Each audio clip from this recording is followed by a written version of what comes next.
We are now in 1.6 day 2, and we're still talking about transformations. We talked about a lot of different transformations yesterday, but now we're going to, thinking about all those transformations, decide, does it matter what order we perform those transformations in? And so to do that, I've taken an example. We're going to transform this equation square root of x in these 3 steps.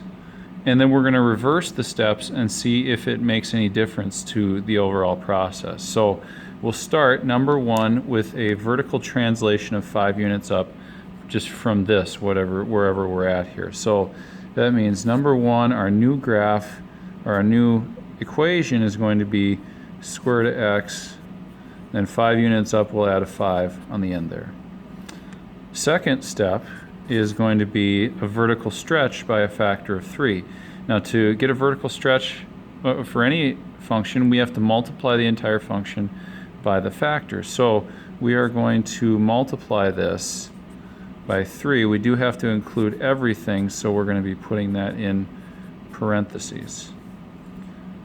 All right, so the overall look now is going to be 3 square root of x plus 15. That's step 2.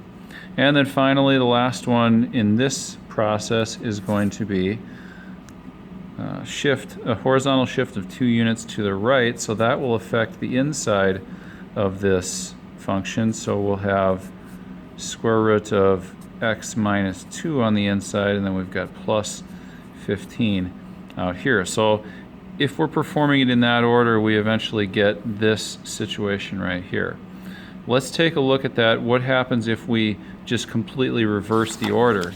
So I've got here the exact same steps, just in the reverse order. And so now we're going to start with a horizontal shift of 2 units to the right. So that means from this thing right here, we're going to change this into y equals x minus 2 inside the square root. Second step is, well, the middle step, as was the middle step before, is the vertical stretch by a factor of 3, which, like before, we're going to multiply everything by 3. So 3 times x minus 2. And then finally, the third step in this case is we are going to take what we have here and shift it up by 5 units. So we've got everything else the same, but then a plus 5 added to the end of this one. Now, then we compare the two. We've got this one where it's 3 square root of x minus 2 plus 5.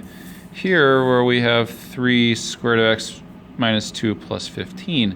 So they are different. You'll notice there's a 15 and there's a 5. The conclusion here is that our order matters.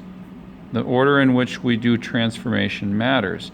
So judging from that, or just coming from that, what I want to share with you is the order that you should perform your transformations in to get it to be safe each and every time. Now, there are going to be certain cases where it doesn't matter,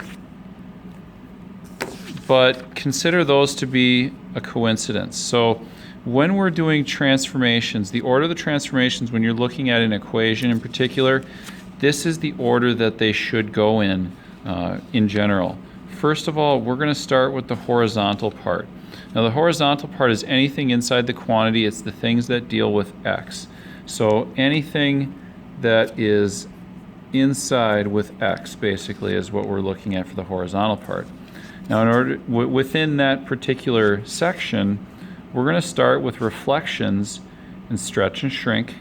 Those are basically on the same level as each other. It doesn't matter which ones we perform first or second, but we're going to do both of those, complete both of those steps, and then translations, left or right, is going to be the last part of the horizontal stuff that we do.